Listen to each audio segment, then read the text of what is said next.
നമസ്കാരം. സോഡിയാക് മീഡിയയിലേക്ക് എല്ലാ പ്രേക്ഷകർക്കും സ്വാഗതം. 2026 ഒരു പുതിയ വർഷം തുടങ്ങുകയാണ്. അപ്പോൾ ഈ വർഷത്തിൽ ജനുവരി മാസത്തെ കാർത്തിക നക്ഷത്രക്കാരുടെ ഗുണദോഷ ഫലങ്ങൾ എന്തൊക്കെയാണ് എന്നൊന്ന് പരിശോധിച്ച് നോക്കുക. കാർത്തിക നക്ഷത്രക്കാരെ സംബന്ധിച്ച് ഈ വർഷത്തിൽ നല്ല അനുകൂലമായ ഗുണങ്ങൾക്ക് തന്നെയാണ് യോഗമുള്ളത്. പ്രത്യേകിച്ചും ഈ ജനുവരി മാസത്തിൽ നല്ല സാമ്പത്തികമായ നേട്ടങ്ങൾ ഉണ്ടാക്കാനായിട്ട് സാധിക്കുമെന്നാണ് കാണുന്നത്. കാരണം എന്താണ്, കാർത്തിക നക്ഷത്രത്തിൻ്റെ ആദ്യത്തെ 15 നാഴിക വരുന്നത് മേടക്കൂറാണ്. അപ്പോൾ മേടക്കൂറുകാർക്ക് 15-ാം തീയതിക്ക് ശേഷം നിപുണായോഗമുണ്ട്, രുചകായോഗമുണ്ട്, ബുധശുക്ര യോഗമുണ്ട് കർമ്മസ്ഥാനത്ത്. അപ്പോൾ തൊഴിലിലാണ് ഏറ്റവും കൂടുതൽ ഉയർച്ചയും അഭിവൃദ്ധിയും ഉണ്ടാകുന്നതിന് നിവർത്തി സ്ഥാനാധിപതിയും ധനസ്ഥാനാധിപതിയായിരിക്കുന്ന ശുക്രൻ കർമ്മസ്ഥാനത്തേക്ക് നേരം ചെയ്യുന്ന തൊഴിലിന് തക്കതായ പ്രതിഫലം കിട്ടാനായിട്ട് യോഗമുണ്ട്. ചൊവ്വ അവിടെ രുചകായോഗം ചെയ്ത് നിൽക്കുന്ന കാരണം പ്രത്യേകിച്ചും അനുകൂലമായിരിക്കുന്ന ഗുണഫലങ്ങൾ തന്നെയാണ് കാണുന്നത്. കാരണം എന്താ വെച്ചിട്ടുണ്ടെങ്കിൽ തൊഴിലിൽ സ്ഥാനക്കയറ്റം, നേതൃസ്ഥാനാധിപത്യം മുതലായിട്ടുള്ള ഗുണങ്ങളൊക്കെ അനുഭവിക്കാനായിട്ട് സാധിക്കും എന്നുള്ളതാണ് മെച്ചം. ഇനി കാർത്തിക നക്ഷത്രത്തിൻ്റെ അവസാനത്തെ 45 നാഴിക വരുന്നത് ഇടവക്കൂറിലാണ്. അപ്പോൾ ഇടവക്കൂറുകാർക്ക് ചാരവശാൽ 2-ാം ഭാവത്തിൽ ലാഭാധിപതിയായിരിക്കുന്ന വ്യാഴം സഞ്ചരിക്കുന്ന സമയമാണ്. അപ്പോൾ അതുകൊണ്ട് തന്നെ നല്ല രീതിയിലുള്ള ദൈവാധീനമുണ്ട്. ധനകാരകൻ 2-ൽ നിൽക്കുന്ന കാരണം സാമ്പത്തികമായിരിക്കുന്ന അഭിവൃദ്ധിക്ക് യോഗമുള്ള സമയമാണ്. മറ്റുള്ളവരോട് നന്നായിട്ട് സംസാരിക്കാനും നല്ല കാര്യങ്ങൾ പറഞ്ഞു കൊടുക്കാനും ഒക്കെ പറ്റുന്ന ഒരു സമയമാണ്. സർവാഭിഷ്ട സ്ഥാനത്താണ് ശനി നിൽക്കുന്നത്.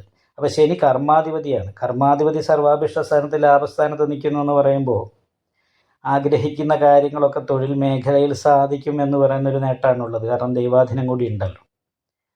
ഈ ശനി ഭാഗ്യാധിപതി കൂടിയാണ്. കർമാധിപതി മാത്രമല്ല, ഭാഗ്യാധിപതിയും കൂടിയാണ്. അപ്പോൾ ഭാഗ്യ കർമാധിപത്യം വഹിച്ചിട്ട് ലാഭസ്ഥാനത്ത് പോയി നിൽക്കുന്നതാണ്. അപ്രതീക്ഷിതമായ ധനലാഭത്തിന് യോഗമുള്ള സമയമാണ്. വിദേശയാത്ര പോലെയുള്ള കാര്യങ്ങൾക്ക് യോഗമുണ്ട്. തൊഴിലുമായിട്ട് ബന്ധപ്പെട്ട് വിദേശത്ത് പോകാനായിട്ട് സാധിക്കും. എന്നാൽ 10-ാം ഭാവത്തിൽ നിൽക്കുന്നത് രാഹുവാണ്. അപ്പോൾ തൊഴിലിൽ ഇടയ്ക്കിടയ്ക്ക് ചെറിയ മുടക്കങ്ങൾ ഉണ്ടാകാൻ സാധ്യതയുണ്ട്. അതുപോലെ 4-ാം ഭാവത്തിൽ കേതുവാണ്.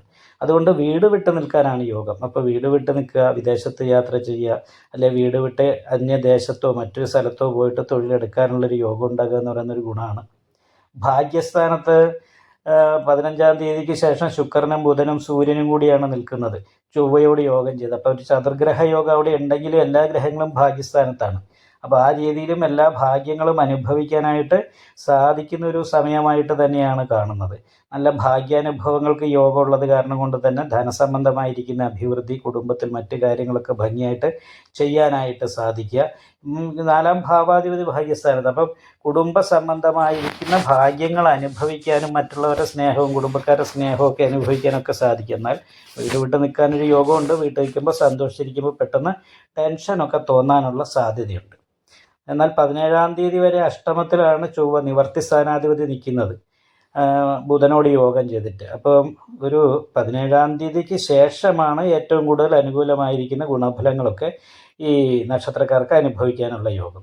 അതുകൊണ്ട് കാർത്തിക നക്ഷത്രക്കാർ ഈ ചൊവ്വാക്ഷേത്രത്തിൽ യഥാശക്തി വഴിപാട് ചെയ്യുക, അതായത് സുബ്രഹ്മണ്യ യഥാശക്തി വഴിപാട് ചെയ്യുക, അതേപോലെ ദേവീ ക്ഷേത്രത്തിൽ യഥാശക്തി വഴിപാട് ചെയ്യുക. അതിനോടൊപ്പം തന്നെ ഗണപതി ഹോമം ചെയ്യാനും ശ്രമിക്കുക. വീഡിയോ ഇഷ്ടപ്പെട്ടാൽ ലൈക്ക് ചെയ്യുക, നിങ്ങളുടെ അഭിപ്രായങ്ങൾ കമൻറ്റ് ചെയ്യാം. ജ്യോതിഷവുമായി ബന്ധപ്പെട്ട കൂടുതൽ കാര്യങ്ങൾ അറിയാൻ ഈ ചാനൽ സബ്സ്ക്രൈബ് ചെയ്യുക. ഞങ്ങളുടെ ഓൺലൈൻ കൺസൾട്ടൻസി നമ്പർ താഴെ ഡിസ്ക്രിപ്ഷൻ ബോക്സിൽ കൊടുത്തിട്ടുണ്ട്. ആവശ്യമുള്ളവർക്ക് കോൺടാക്റ്റ് ചെയ്യാവുന്നതാണ്.